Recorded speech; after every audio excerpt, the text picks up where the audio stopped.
A few days ago I had mentioned that the Prophet ﷺ told us, and the Quran itself mentions, that every dua is responded to. Either Allah gives you what you want, or He gives you something equivalent, or He averts something away. And I mentioned very briefly, unless there's an impediment, unless there is something that is called in Arabic mawani' ad-du'a. In today's very brief khatira, I'll mention the three main factors that prevent dua from being answered. The three main factors, there are more than three, but time is limited. Number one, our Prophet ﷺ said, Allah does not accept the dua from the one whose heart is oblivious. Min qalbin ghafil. If your heart is not in the dua, you're not making dua. If you're just repeating something from a book, if you're just saying things like a parrot, if you have no idea what you're saying, if you don't have ikhlas and taqwa, you are just mumbling phrases. So the Prophet ﷺ said, Allah does not accept the dua from the one whose heart is somewhere else. Min qalbin ghafil.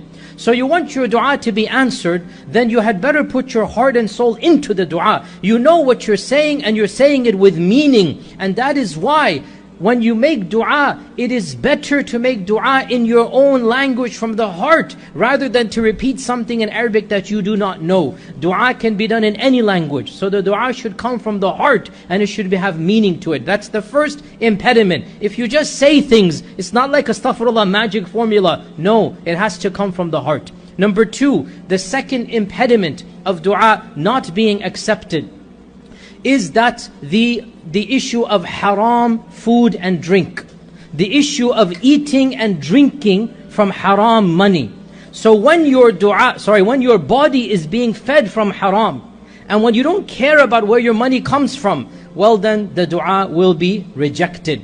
And our Prophet ﷺ gave the example of the traveler who is far away from his family. He is tired, dusty, disheveled, and he's all alone. He raises his hands up to Allah. He says, Ya Rabbi, help me, Ya Rabbi, help me.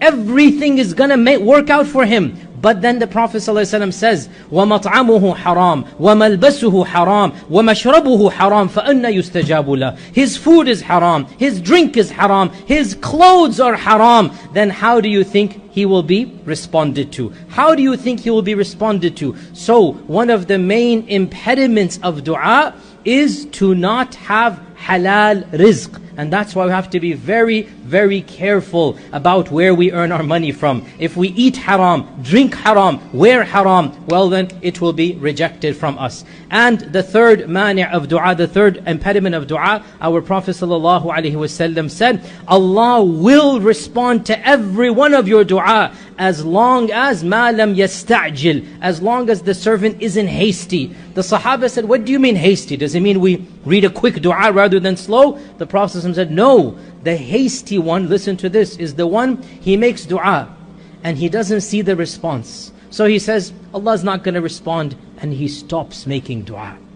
He stops making dua because he doesn't see the effect of the dua. And the Prophet ﷺ is saying, Allah will respond as long as you don't give up.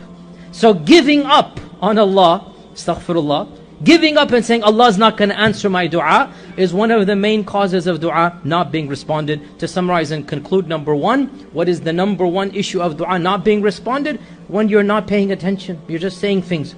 Number two, you don't care about your rizq, you're not care about where your own money is coming from, then the dua itself is not going to be responded. And number three, when you're hasty in dua, don't do these things, and inshallah your dua will be responded to.